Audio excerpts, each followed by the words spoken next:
बिस्मिल्लाहिर्रहमानिर्रहीम। Politics box में खुशामदीद। मैं हूं अली अमजद चौधरी। अगर आपने अभी तक पॉलिटिक्स बॉक्स को सब्सक्राइब नहीं किया तो इसे सब्सक्राइब भी कर लें, बेल आइकन को प्रेस कर लें ताकि आने वाली अपडेट्स आप तक बर वक्त पहुंच सके। इससे पहले प्रोग्राम में आप NA 110 जंग के बारे में ही सुन चुके। इसी सिलसिले को हम आगे बढ़ाएंगे क्योंकि ये हल्का बड़ी दिलचस्प सूरत हाल इस वक्त इख्तियार कर गया है। नवाब बाबर सियाल के हवाले से मैं आपसे गुफ्तगू कर रहा था कि नवाब बाबर सियाल साहब इस हलके के अंदर एंटर हो चुके हैं। वो इस हलके से इंतखाब लड़ेंगे और दो मजबूत पैनल उनके साथ इंतखाब लड़ने जा रहे हैं। इसकी तरफ भी मैं आऊंगा, लेकिन उससे पहले मैं आपको बताऊं कि साबका MNA 2 बार कौमी असम्बली की रुकन मुंतखब हुई है और उन्होंने मौजूदा MNA साहबजादा अमीर सुल्तान के वालिद साहबजादा नजीर सुल्तान को 2 बार मुसलसल उन्होंने शिकस्त दी थी। मोहतरमा साइमा अख्तर भरवाना साहिबा पिछले इंतखाब में अगरचे वो चौथे नंबर पर रही है, लेकिन बहरहाल उनकी इस हैसियत से इनकार नहीं किया जा सकता क्योंकि हल्के की जो जुग्राफियाई सूरत हाल है वो इस बार फिर से तब्दील हो चुकी है। पहले उन्हें एक जिस एरिया से वोट नहीं मिले थे उनमें से बहुत सा एरिया इस बार वहां से इस हलके से निकल गया है, तो उनकी सियासी अहमियत से इनकार नहीं किया जा सकता। अगरचे हलके में उन्होंने बहुत कम टाइम दिया है, लेकिन बहरहाल उनका एक मजबूत ग्रुप अभी तक मौजूद है और साहबजादा ग्रुप हो या फिर मौलाना आसिम मुआविया सियाल, उनके ग्रुप को कोई ज्यादा तक अभी तक तोड़ नहीं सका। उनके ग्रुप से वफादार लोग अभी तक खासी हद तक खामोश हैं, तो बहरहाल उनकी एक बड़ी अहमियत है। कुछ ऐसी अफवाहें गर्दिश कर रही हैं कि मोहतरमा साइमा अख्तर भरवाना साहिबा इस बात पे सोचो विचार कर रही हैं कि अगर वो खुद इंतखाब लड़े, उनके खानदान से कोई इंतखाब लड़ ले, जो मुबैना तौर पर कुछ ये भी कहा जा रहा है कि उनके साहबजादे सूबाई असम्बली के उम्मीदवार हो सकते हैं।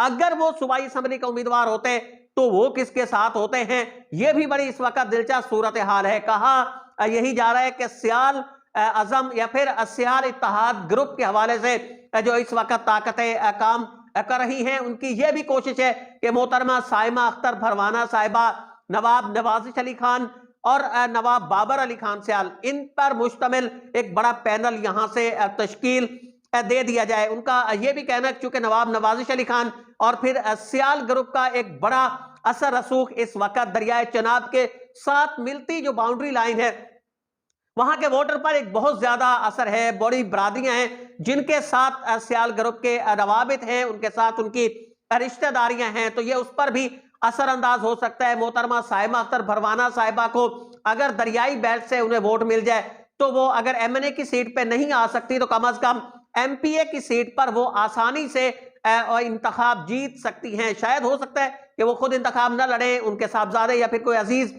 इंतखाब लड़े, तो ऐसी ये खबरें हैं। अगरचे इस हवाले से अभी बाज़ाब्ता कोई ऐलान नहीं किया गया, लेकिन बहरहाल ये अफवाहें गर्दिश कर रही हैं कि अंदरूने खाना कुछ ना कुछ ऐसा चल रहा है कि जिससे सियाल ग्रुप को ज्यादा से ज्यादा तकवीत दी जा सके। नवाब बाबर सियाल साहब के जो मुतवक्के पैनल है वहां अहमदपुर सियाल से भी एक बड़ा मसला होगा। ज्यादातर ये जो तवक्कुआत इस वक्त वाबस्ता की जा रही हैं, तवक्कुआत की जा रही हैं, बल्कि इस वक्त जो अफवाहें गर्दिश कर रही हैं वो नवाब नवाजिश अली खान के हवाले से कि अगर नवाब बाबर खान इंतखाब लड़ते हैं कौमी असम्बली का तो नवाब नवाजिश अली खान और दरियाए चनाब के दूसरी तरफ से मोहतरमा साइमा अख्तर भरवाना जो है उनकी फैमिली से कोई ना कोई सामने आ सकता है। ये बहरहाल अभी तक ये अफवाहें हैं, इस हवाले से कोई बाज़ाब्ता तौर पर ऐलान नहीं किया गया, जिसकी वजह से हम कोई हतमी राय तो इस पर कायम नहीं कर सकते। बहरहाल कहीं ना कहीं से कुछ ऐसा हो रहा है। जवाद अली रजवाना साहब वो भी इंतखाबी अमल के अंदर हैं। गुज़िश्ता 2-3 साल से वो मुसलसल कैंपेन कर रहे हैं, इंतखाबी मुहिम का वो हिस्सा हैं। सूबाई असम्बली के वो साबिक रुकन भी रह सके हैं, तो वो भी अगर ज्यादा नहीं तो किसी ना किसी हद तक इस हलके पर वो असरअंदाज जरूर होंगे। मैं ये नहीं कह रहा कि वो बहुत ज्यादा असरअंदाज होंगे, लेकिन किसी हद तक वो यहाँ पे असरअंदाज होंगे। अब फिजा एक बड़ी अजीब सी बन रही है। मियां माधू लाल हुसैन उनके हवाले से भी कहा जा रहा है कि उन्होंने भी इंतखाब लड़ना है। क्या वो इंतखाब कौमी असम्बली का लड़ते हैं, सूबाई असम्बली का इंतखाब लड़ते हैं, ये हलके पर बहुत ज्यादा असर अंदाज होगा। अगर वो कौमी असम्बली का इंतखाब लड़ते हैं तो फिर सूरत हाल और दिलचस्प हो जाएगी, क्योंकि वो काफी वोट पर असर अंदाज हो सकते हैं। दरियाए चनाब के दोनों अतराफ में उनका एक नेटवर्क मौजूद है। उनके वालिद भी सूबाई असम्बली के रुकन रहे और मियां माधू लाल हुसैन साहब भी तहसील नाजिम रह चुके हैं। तो एक उनका हल्का अहबाब बड़ी तादाद के अंदर मौजूद है, जिम्मेदार खानदानों से उनके रवाबित भी मौजूद हैं, तो ये भी उस पर असर अंदाज होगा। लेकिन जो इस वक्त सूरत हाल दिखाई दे रही है, वहां मंजरनामे में साहबजादा अमीर सुल्तान साहब ये कहा जा सकता है कि सफ़े अव्वल के खिलाड़ियों में हैं। उसके साथ मौलाना आसिम मुआविया सियाल हैं, नवाब बाबर अली साहब भी इस फहरिस्त के अंदर शामिल हो सकते हैं, अगर एक मजबूत पैनल जो है सूबाई असम्बली के वो उन्हें सपोर्ट करे। और जिस तरह की खबरें मिल रही हैं कि अगर वाकई ऐसा हो जाता है और सियाल ग्रुप एक मुत्तहिद होके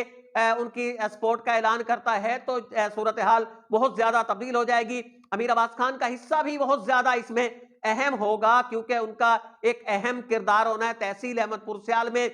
बिलखसूस अमीर अब्बास खान किसकी तरफ उनका पैनल बनता है। कुछ खबरें कभी ऐसी आ रही थी कि उनके रवाबित इस वक्त मुबैना तौर पर बताए जा रहे थे कि साहबजादा अमीर सुल्तान साहब से भी हैं। ये अफवाहें थी या इनके अंदर कुछ सदाकत हतमी तौर पर नहीं कहा जा सकता। कुछ अरसे के लिए वो मौलाना आसिम मुआविया सियाल साहब के साथ भी चलते रहे हैं। अमीर अब्बास खान की हिकमत अमली क्या होगी, इसके बाद भी इस हतमी राय तक पहुंचा जा सकेगा। लेकिन इस प्रोग्राम के हम पार्ट 3 में ये कंक्लूजन करेंगे, ये नतीजा अखज करने की कोशिश करेंगे कि कौन सा उम्मीदवार इस वक्त बेहतर पोजीशन में है, कौन सा उम्मीदवार रनर अप हो सकता है, कौन से दो बड़े उम्मीदवारों के दरमियान असल में कांटेदार मुकाबला होगा, और कौन सी ऐसी शख्सियात हैं जिस पर